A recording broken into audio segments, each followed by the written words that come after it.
Middle east यानी मध्य पूर्व, तेल, टकराव और तमाम तहजीबों की धरती। किसी जमाने में यहाँ वैभव बरसता था, तो फिर ऐसा क्या हुआ कि मिडिल ईस्ट आज इतना अशांत है। आज हम जिस मिडिल ईस्ट को धुएं के गुबारों में फंसा देख रहे हैं, पहले इसका स्वरूप आज से कई गुना बेहतर था।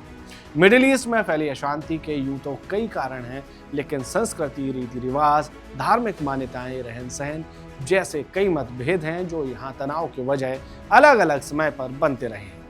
लेकिन हम आपको ले चलते हैं सीधा 104 साल पहले, जब अंग्रेज इस बंटवारे की नींव को खोद रहे थे। मिडिल ईस्ट कोई एक देश नहीं, बल्कि कई देशों का एक समूह है जो एशिया, यूरोप और अफ्रीका के संगम पर बसा है। इसमें आज के सऊदी अरब, Iraq, Syria, Lebanon, Israel, Jordan, Iraq, तुर्की, Kuwait, Bahrain, Qatar, Oman, Yemen, Libya, Cyprus, Egypt और संयुक्त अरब अमीरात जैसे देश आते हैं। हालांकि प्रथम विश्व युद्ध से पहले मिडिल ईस्ट में इनमें से अधिकांश देश एग्जिस्ट ही नहीं करते थे। तब मिडिल ईस्ट के एक बड़े हिस्से पर ऑटोमन साम्राज्य का कब्जा था। 1915-16 में ब्रिटिश अधिकारी सर हेनरी मैकमोहन और अरब नेता शरीफ हुसैन के बीच एक गोपनीय पत्राचार हुआ, जिसे मैकमोहन हुसैन कॉरेस्पॉन्डेंस कहा जाता है।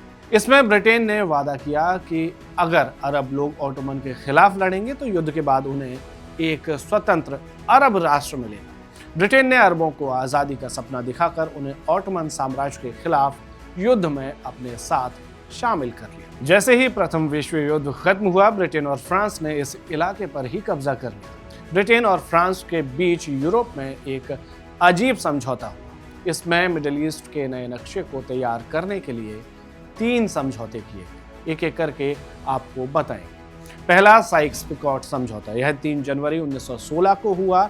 इस समझौते में यह तय हुआ कि युद्ध के बाद हर साथी सदस्य को अरब देशों में हिस्सा मिलेगा। एंटोलिया यानी कि तुर्कों का हिस्सा, सीरिया और लेबनान फ्रांस के अधीन रहेंगे। वहीं मिडिल ईस्ट का दक्षिणी और दक्षिण पश्चिमी हिस्सा यानी कि इराक और सऊदी अरब ब्रिटेन को मिलेगा, जबकि फिलिस्तीन को इंटरनेशनल एडमिनिस्ट्रेशन में रखा गया। इसके अलावा बचे हुए इलाकों को रूस और इटली को देने का फैसला किया गया। दूसरा, ब्रिटिश एम्पायर और हैशमाइट परिवार का समझौता। 14 जुलाई 1915 से लेकर 10 मार्च 1916 तक ब्रिटिश अफसर सर हेनरी मैकमोहन और सऊदी अरब के हैशमाइट परिवार के शरीफ हुसैन इब्न अली हाशमी के बीच यह समझौता हुआ। इसमें तय किया गया कि हैशमाइट ऑटोमन एम्पायर के खिलाफ लड़ेंगे। युद्ध में जीत के बाद उन्हें ऑटोमन साम्राज्य की जमीन का एक बड़ा हिस्सा दिया जाएगा। इस सौदे में सीमाओं का बंटवारा स्पष्ट नहीं किया गया था। हालांकि यह समझौता ब्रिटेन और फ्रांस के बीच हुए समझौते का पूरा उल्लंघन था। तीसरा समझौता, बाल्फोर एग्रीमेंट। जर्मन के सताए हुए यहूदी कई सालों से एक अलग देश की मांग कर रहे थे। यहूदी विचारकों और नेताओं के मुताबिक फिलिस्तीन यहूदियों के पुरखों की जमीन थी। इसी आग में घी डाला ब्रिटेन ने। दरअसल 2 नवंबर 1917 को ब्रिटेन के विदेश सचिव आर्थर जेम्स बाल्फोर ने यहूदियों के संगठन को एक लेटर भेजा, जिसमें वादा किया गया कि ब्रिटिश सरकार फिलिस्तीन में यहूदी लोगों के लिए एक अलग मुल्क बनाएगी। प्रथम विश्व युद्ध खत्म हुआ तो ऑटोमन साम्राज्य पूरी तरह बिखर गया और 1920 में बना मिडिल ईस्ट का नया नक्शा, जिसमें 24 जुलाई 1923 को हुई लोहजान संधि में स्विट्जरलैंड में तुर्की और सभी एलाइड देशों Britain, France, Italy, Japan, Romania, Serbia और यूगोस्लाविया के बीच एक समझौता हुआ। और ये वही समझौता था जिसने मौजूदा मिडिल ईस्ट के नक्शे को ग्लोब पर उकेरा था। हालांकि इस समझौते में कई जमीनी विवादों और मतभेदों को नजरअंदाज किया गया। इसके चलते आज तक मिडिल ईस्ट में पूरी तरीके से स्थिरता नहीं लौट सकी। कभी इराक ईरान लड़ते हैं, तो कभी इजराइल और अरब, तो कभी यमन और सऊदी, तो कभी यमन और इजराइल, कभी ईरान और इजराइल। मौजूदा वक्त में मिडिल ईस्ट के युद्धों में अमेरिका की भी दिलचस्पी रही है। कभी वह सीधे लड़ता है, तो कभी दूसरों के कंधों पर रखकर बंदूक चलाता है। खैर, प्रथम विश्व युद्ध के खत्म होने के बाद फ्रांस के पास आया सीरिया और लेबनान। वहीं दूसरी तरफ ब्रिटेन के खाते में गए इराक, जॉर्डन और फिलिस्तीन, जबकि बाकी हिस्से विवादों में रहे। लेकिन कभी ब्रिटेन तो कभी दूसरे यूरोपीय देशों का इन पर असर रहा, इतना कि यहाँ रहने वाले लोगों में भी मतभेद देखे जाते। 1920 के बाद मिडिल ईस्ट से सामने आए तेल के भंडारों को लेकर नए सिरे से झगड़े शुरू हुए। मिडिल ईस्ट के तेल पश्चिमी देशों की निगाह में थे, लिहाजा ब्रिटिश और अमेरिकी कंपनियों ने यहाँ जड़ें जमाना शुरू कर दिया। अब ये क्षेत्र सिर्फ जियोपॉलिटिक्स के नजरिए से नहीं बल्कि ऊर्जा, कमाई और राजनीति का भी केंद्र बन चुका था।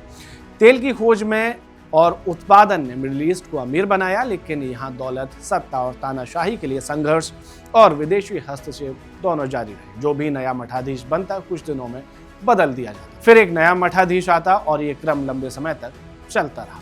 ईरान और तुर्की में कुर्द समुदाय का टकराव तनाव के मुख्य कारणों में सामने आया। ईरान कहता कि कुर्द तुर्की के हिस्से से आए हैं, जबकि ईरान इन्हें तुर्की का धड़ा बताता। हालात ये थे कि कुर्दों को खुले मन से कोई नहीं अपनाना चाहता था। पहले से भेदभाव झेल रहे कुर्द इस बात पर और भड़क गए कि मिडिल ईस्ट के बंटवारे में उनके लिए कोई देश नहीं रखा। जिस इलाके में कुर्द रहते थे उसे तुर्की, ईरान और सीरिया में बांट दिया गया, जबकि उनकी संस्कृति और भाषा बाकी देशों से अलग थी। लिहाजा कुर्द इन इलाकों में माइनॉरिटी बन गए और उनकी अपनी संस्कृति को तब से लेकर आज तक ये चारों देश दबाने में लगे हैं। हाल में तुर्की और ईरान में भी इसे लेकर संघर्ष भी देखने को मिला और तब से लेकर अभी तक कुर्दों की छीछालेदर हो रही है।